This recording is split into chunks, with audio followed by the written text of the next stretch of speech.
안녕하세요. 모교 제자반을 수료하는 97또래 강은지입니다. 먼저 저희 모든 것을 주관하시는 아버지 하나님께 감사드립니다. 제자반이 처음 시작되었을 때에 하나님을 언제 인격적으로 만났는지에 대해 이야기를 나누던 순간이 떠오릅니다. 그 당시 저는 하나님을 인격적으로 만난다는 것이 어떤 느낌이고 감정인지 모르겠다고 했습니다. 하나님과의 만남이 정확히 언제인지 알지 못하고 고민하는 모습에 속상하기도 했었습니다. 제자반이 끝난 지금도 하나님을 만난 순간이 있는지라고 누가 묻는다면 명확히 어떤 순간이다라고 설명은 할 수 없는데요. 그러나 제자반을 통해 하나님께서는 제게 여러 마음을 주셨고 주변 지체들과 삶을 통해서 알려주셨습니다. 그 고백을 이 자리에서 함께 나누고 싶습니다.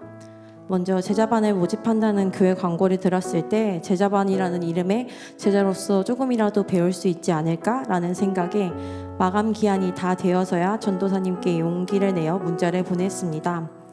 당시 저는 새신자로 교회에 아는 사람이 없었고 그래서 새로운 용기를 내서 제자반을 신청했던 것 같다고 생각했는데 제자반을 마치니 이런 우연함과 마음도 모두 하나님께서 내게 주신 것이구나 라는 생각이 들었습니다.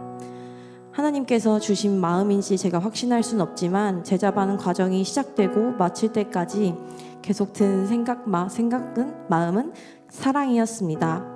각자 살아온 삶 속에서 경험한 하나님을 나누고 서로에 대해 아는 게 없었던 우리를 하나님께서는 하나님 안에서 사랑으로 관계 맺게 해주셨습니다.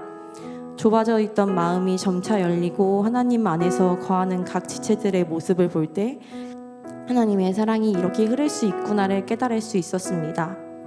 제자반의 약 8개월간의 여러 훈련들을 통해 하나님과 교제하는 경건 생활을 이전보다 규칙적으로 실천하면서 이전에는 말씀을 읽을 엄두조차 내지 못했던 제가 말씀이 어떤 내용인지 궁금해졌고 또 그것들을 찾고 묵상하니 말씀이 이해가 되었고 울림으로 다가와 삶 속에서 떠올리게도 되었습니다.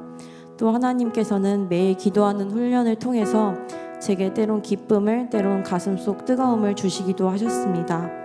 그리고 대상을 확장시켜 주시며 나에서 주변 사람, 사회를 향한 마음이 자연스럽게 터져나왔고 하나님과 인격적인 교제를 허락시켜 주셨습니다. 반장의 위치로 지체들을 섬기고 섬김받으며 각자가 가지고 있는 사랑을 느끼게 되었고 이를 통해 하나님 안에서 섬김의 자리에 서고 싶다는 열망도 품게 되었습니다.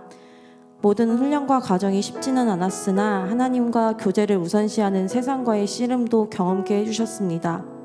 또한 하나님께서는 제자반을 통해서 그리스도 안에서 어떻게 살아갈 것인가를 소망하게 해주셨습니다.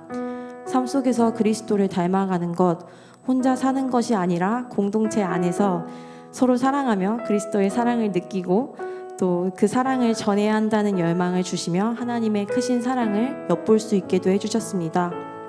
하나님에 대해 아는 것과 하나님을 아는 것의 차이를 아시나요? 하나님에 대해 아는 것은 하나님에 대한 정보를 아는 것이고 하나님을 아는 것은 서로 교류하고 마음을 주고받고 인격적인 관계를 맺는 것이라고 전도사님께서 말씀해 주신 것이 생각납니다. 하나님께서는 제자반을 통해 하나님의 자녀일까라고 끝없이 의심하던 제게 사람을 통해서 사랑을 알려주셨고 지식을 통해 하나님의 위대하심을 알려주셨고 예수 그리스도의 피로 의인된 것을 새기며 너는 하나님의 자녀야 라는 마음을 품게 해주셨습니다. 또한 서로에 대해 알지 못했던 13명이 모여 시작된 제자반이 서로를 알아가는 13명이 되게 해주셨습니다. 제자반은 끝났지만 앞으로 만나게 될 인격적인 하나님을 기대하고 주님 안에 거하고 싶습니다. 제자반이라는 틀은 누구에게나 열려 있습니다. 그 마음을 열어주시고 신청하는 움직임을 이끌어 주실 수 있으나 하나님을 알아가는 노력이 필요하기도 할 것입니다. 듣고 계신 모든 여러분이 하나님 안에서 인격적인 교제의 기쁨을 누릴 수 있길 소망합니다. 또 누군가를 제자 삼는 삶을 살아가며 하나님의 확장하는 사랑을 선택하는 사람이 되고 싶다는 열망을 주신 하나님께 감사 인사드립니다. 감사합니다.